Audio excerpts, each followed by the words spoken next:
Jacob worked at a prestigious law firm in Boston.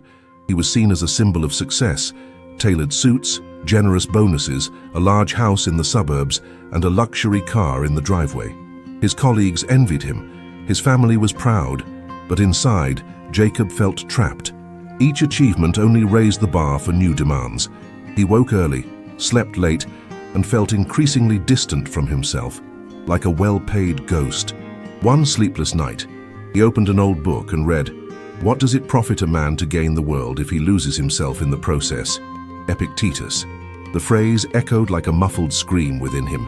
For the first time in years, Jacob asked himself, what if the wealth I seek is costing me what's most valuable? From that moment, he began a journey of transformation. He didn't quit everything overnight, but he started to question, reduced his hours, began morning walks, and started journaling. He discovered Stoicism, and with it a new perspective on money, as a means, not an end, a tool, not an identity. In this video, we'll walk alongside Jacob and many others to discover how to build wealth without losing your soul. We'll explore Stoic principles applied to modern financial life. It's not about renouncing money, but using it consciously, escaping the cult of consumption and embracing inner freedom. You'll hear real stories of people in the US who transformed their finances by embracing Stoic values. You'll also get practical tips to apply today. Because yes, it's possible to thrive without becoming corrupt. You can be successful and virtuous. You can accumulate wealth without sacrificing your peace. Are you ready to find your soul again on the path to financial independence? Wealth, like health, is a preferred indifferent. Seneca. This Stoic phrase summarizes the ideal relationship with money. It's useful, desirable up to a point, but it's not the ultimate good. It's not worth ethical sacrifices or your mental health. The problem isn't money. It's the obsession with it. Emily, a software developer in Seattle, earned a great salary, but she worked 12-hour days, was always stressed, and had no time for herself. Promotions brought more pressure and responsibilities. Until exhausted, she re-examined her relationship with money. She discovered the concept of sufficiency, defining what is enough to live well, not the most possible, but what's necessary with dignity and peace. With that clarity, she started using YNAB, You Need a Budget, a financial management app. She reduced her expenses by 30%, cancelled subscriptions, limited dining out. In 2 years, she saved $20,000. But more important than the balance was the relief. For the first time in years, she felt free. Sufficiency is revolutionary because it breaks the cycle of always more.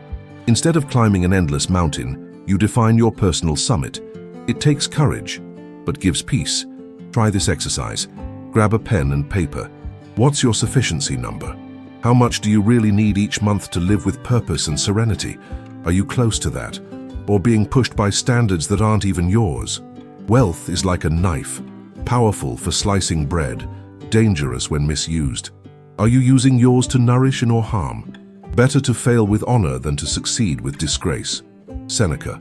This Stoic maxim reminds us that success without virtue is hollow, that profit without ethics is slow poison. That true wealth lies in remaining true to who you are. Mark, a salesman in Tampa, was offered a promotion to regional manager. More money, more prestige, but the role came with unethical requirements, distorting data, pushing ineffective products to vulnerable clients. He declined, he was mocked, called naive, but he held his head high. Mark used his experience to launch an e-commerce business focused on honesty and transparency. It took a year to gain traction. By year 2, he was making $8,000 a month, but the biggest gain was invisible. He slept peacefully. Virtue may seem like a tough choice in a competitive world, but it's the real edge. Those who live by solid values attract trust, build lasting relationships, and grow deep roots. Do this. List your 3 non-negotiable values: love, honesty, simplicity. Now ask, does your financial routine respect these? Does your career honor them? Virtue is an anchor in the stormy sea of consumption. Without it, any wave can capsize you. You have power over your mind, not outside events. Marcus Aurelius. This is one of Stoicism's pillars. Focus on internal control. In finances, it means stopping the attempt to predict markets, manipulate the economy, or compare your income to others. Lisa, a data analyst in Austin, was constantly stressed about investments. She read forums, followed gurus, and changed her portfolio weekly. The result? Anxiety, losses, frustration. Until she discovered DCA, dollar cost averaging, investing fixed amounts regularly in ETFs. She started putting in $300 a month without trying to predict anything.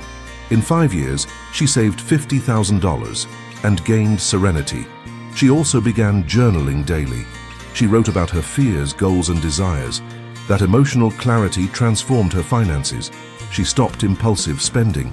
She began investing with purpose. Lesson: you can't control the market, but you can control your discipline, habits, emotions. What are you trying to master? The wind or your own sails? Train yourself to endure what you fear. Epictetus. This is the practice of voluntary discomfort, temporarily giving up comfort to strengthen the mind. For Stoics, this isn't punishment, it's training for freedom. James from Brooklyn had a good income, but was buried in debt. He decided to live for 6 months on half his salary. He slashed everything: food, transport, entertainment, cancelled streaming, sold furniture, cooked at home. The result? He paid off $10,000 and discovered something powerful. He needed far less than he thought. Today he lives simply, focused on experiences, not stuff. Spends less, lives more. Challenge: try a week with no non-essential spending. A week cooking at home, a week offline. See how your body and mind react. Discover what you can let go of and what you never needed. Discipline is a bridge. What shore do you want to reach, and what must you leave behind? Love your fate. Marcus Aurelius. Amor fati means accepting, even loving, what you didn't choose. In finance, that might be a crisis, a layoff, a debt. Your attitude toward it defines your path. Sandra, a single mom in Denver, was laid off during the pandemic. Despair? No. With an old laptop, she took free online courses, studied accounting, took on remote clients. 2 years later, she launched her own firm and worked from home. More money, more time with her son. She could have resisted. She chose reinvention. Amor fati is that, turning lemons into an orchard. Reflect: what financial crisis could be your turning point? What can you learn, create, or overcome from it? The poorest man is the one who wastes his time. Seneca. Time is the most precious asset, yet we trade it for salaries, status, distractions. We overwork for things we don't need, and postpone the essential. Nathan, an engineer in Chicago, worked 60 hours a week. Big house, new car, but constant exhaustion. After a panic attack, he did a time audit. He realized he hadn't seen his ailing father in months. He quit, changed careers, and began prioritizing relationships, health, and purpose. Today he earns less, but lives fully. Practical tip: track your week. Where does your time go? Does it reflect your values or contradictions? Are you enriching your account or your existence? Don't worry about the opinion of the crowd. Marcus Aurelius. Comparison kills peace.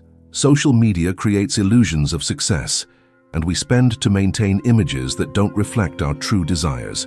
Amy from San Diego spent over $1,000 a month on clothes, makeup, and events, just for Instagram. After reading Seneca, she deleted social media for 30 days, saved $3,000, and for the first time, bought something just for herself.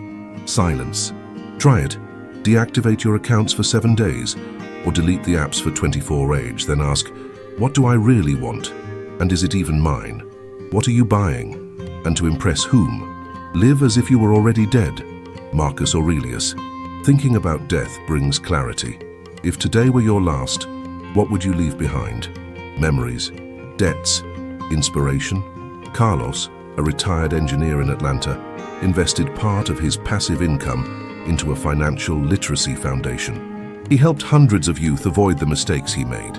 His legacy wasn't money, it was awareness. You don't need to be rich to leave a legacy. Start today, with words, with time, with example. Write this: how do you want to be remembered? What can you do today to become that memory?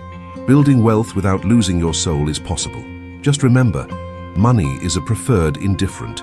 Virtue comes before profit. Control starts within. Voluntary sacrifice liberates. Love your fate. Time is more valuable than possessions. Comparison is a trap. Your legacy is your true fortune. It's not what we have, but what we enjoy. That constitutes abundance. Epicurus. You can thrive with purpose, grow rich with ethics, live in peace. Comment below, which of these principles do you need to cultivate today? And remember, subscribe to the Stoicism, About Money channel for weekly lessons merging ancient wisdom with modern finance.